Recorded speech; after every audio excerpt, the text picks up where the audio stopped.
Chapter 10. If you've seen the previous chapters, I always start out with, this is from God's book, Isaiah 53, in the day of the Lord, he dictated to me, as he dictated the Torah to Moses, and the books of the prophets to the prophets, and other individuals, such as for Samuel's 1 and 2, Kings 1 and 2, the writings. This is the cup of God's wrath. God's words, Scripture, divinely received. None of this is mine. I don't take any credit for the knowledge, but it's a proof. He gave Moses 3 proofs, he gave me 3 proofs. And this is the primary proof. This knowledge that no sage or rabbi has ever had before me. A Gentile from Texas, an atheist for 50 years. No religious affiliations whatsoever. Had never read the Bible at age 50 when God spoke to me. Came to me at birth, orchestrated my life. They didn't speak to me and tell me until I was 50. God removes his wrath from the Jewish people. Thus said the Lord, your God who champions his people. Herewith I take from your hand the cup of reeling, the bowl, the cup of my wrath. You shall never drink it again. That's chapter Isaiah 51. My description starts in 52. Guess what servant he's going to use initially to bring that wrath? Yeah, it would be me. And I'm trying to enlist the other rabbis by telling them, God's got you in a stranglehold. You're not going to see the Jewish heaven. Well, the school remembers, you don't teach this book. I'm teaching it now, but you need to go tell all your followers, Toby, the singer, Jews for Judaism, that you got it wrong. And straighten out Judaism for God. You're his servant. You're not his righteous servant, but you're his servant. And get a temple built while you're at it. Can't believe y'all don't teach that.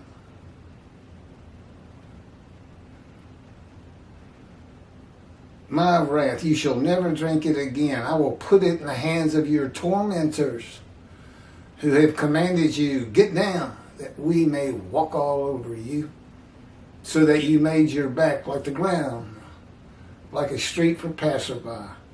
Isaiah chapter 51, verses 22 and 23. The cup of the wrath of God.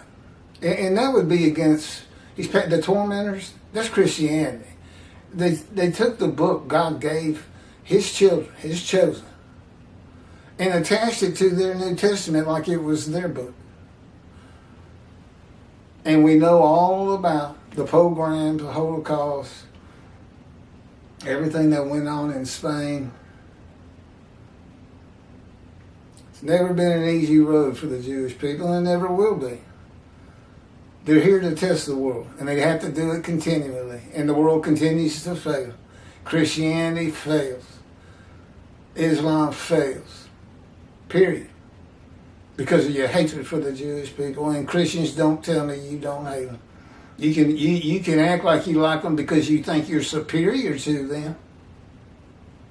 But you also say they must believe in Jesus. And what kind of things that to say from somebody that you like? Why can't they believe in the God they want to? Who are you? God says he's going to pull you from your high peaks. No, it's in here. And he's going to use me initially. You know, if I get the many made righteous to make a lot of noise about who I am, that alone is going to start the wrath upon the Christian people. They're not going to believe it. If they ever hear me explain 53 and 11 of Isaiah, it's going to hit them like a punch to the stomach. Because you can't argue with me. I explain it too properly as it is. Oh, they can, okay, God says they can argue with anything. All right. And God says, nevermore shall you be, Okay. This wrath was not passed in the time of Jesus, who said he was the man described in 53, which means 51 would have had to occur. After the death of Jesus came the destruction of Jerusalem and the temple by Rome, the dispersal of the Jewish people throughout the world, Christianity, Mohammad and Islam, the Spanish Inquisition, that's what I was referring to, numerous pogroms, and the Holocaust. And God says, nevermore shall you be called forsaken, nor shall your land be called desolate, but you shall be called, I delight in her, and your land espoused. For the Lord takes delight in you, and your land shall be espoused. That's Isaiah 64:4. You want me to quit now? I don't mind. I'm done.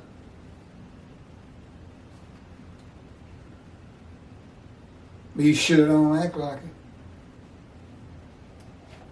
Take it easy, okay? I'm trying to finish this up. Yes, I talked to him like that. I lived with him for 16 years and he's been a complete ass.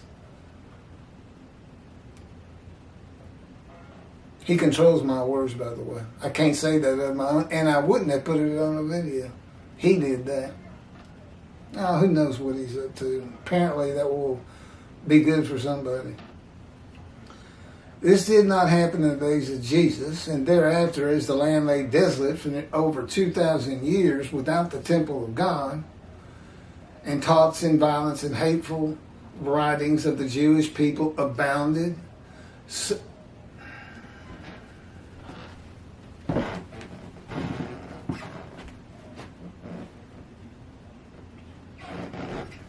if I stand up, that blurring goes away. I don't know why. It's the autofocus. We're almost done here. The infamous The Jews and Their Lies by Martin Luther, the great Christian.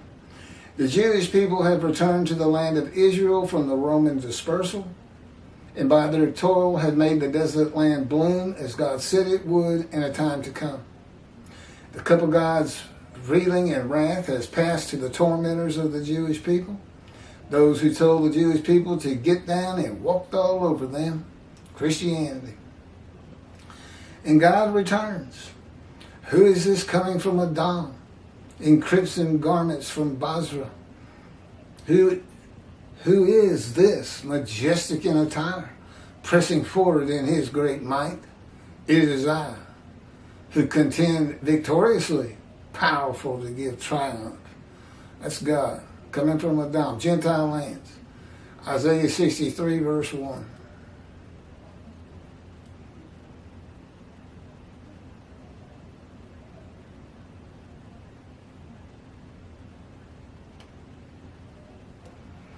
In the Talmud, Edom is described as the eternal enemy of Israel and Judah, who not only always oppressed Israel, but at the time of the destruction of the first temple, took advantage of the situation and seized control of parts of Judah.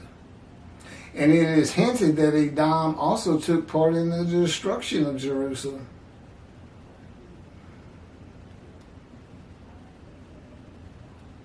And even in that of the temple itself. At the end of the Tanaitic period, and still more in the Amoraic, the identification became very widespread. The overwhelming majority of homilies about Edom speak explicitly of Rome. It was stated that Rome was founded by the children of Esau. That's Jacob's brother. And he never married a Jewish woman. All of his children were Gentiles. And they, I guess, made Edom wherever. These identifications occur in the Midrashim and the Talmud, but also in the Palestinian Targums of the Torah and in the Targums to Lamentations and Esther. Edom became a synonym for Christian Rome, and after the fall of Rome, to Christianity.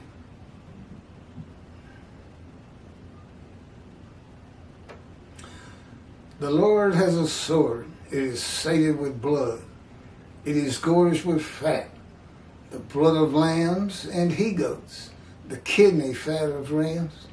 For the Lord holds a sacrifice in Basra, a great slaughter in the land of Edom. That's Isaiah chapter 34, verse 6. Basra was to Edom as Jerusalem is to Israel. This is a prophetic announcement by God, written by his prophet Isaiah, of his wrath on Christianity. God has a sword sated with blood, wrath.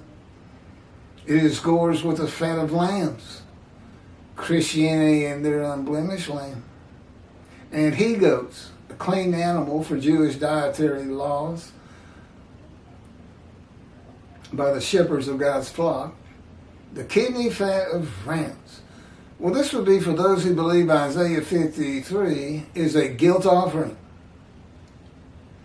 of unblemished rams, who are the Jewish people in the Holocaust, such as Rabbi Singer and some number of his 66,000 followers.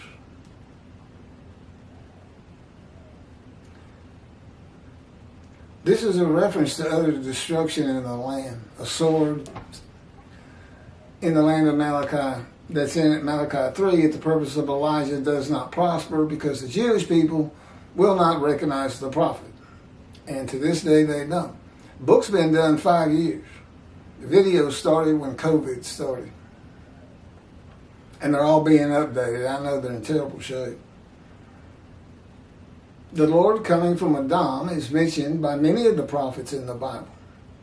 The Lord was not allowed to pass through Edom in the Exodus with Moses and the Jewish people.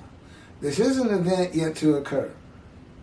The interpretation of this prophecy that the prophet like Moses with God, as God was with Moses in the Exodus, will come from Edom, the Christian world. Of the Jewish people, none are with God. He comes with a Gentile from the Christian world. I live in Houston, Texas, America, Christian country.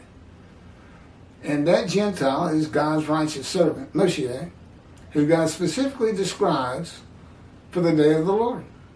He is God's visible representation and speaker and writer of his words as Moses was. He is the prophet like Moses. God said he will put his words in his mouth and he will speak to the Jewish people all that God commands him. That was for Moses. That's true of me too. Deuteronomy chapter 15 verse 8. I will raise up a prophet for them from among their own people, like yourself.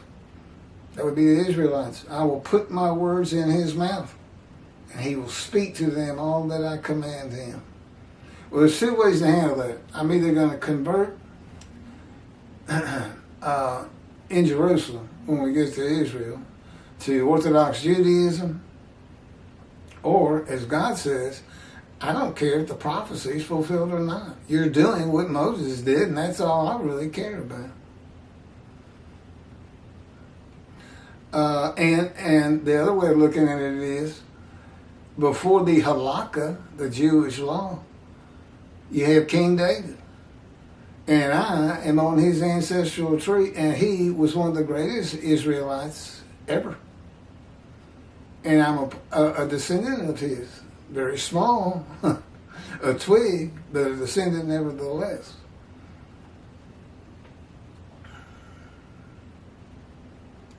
Okay, next chapter, chapter 11, Torah written on every heart. And I'm going to take a break. We've been going since about 4:30 or 5. And it's almost 8.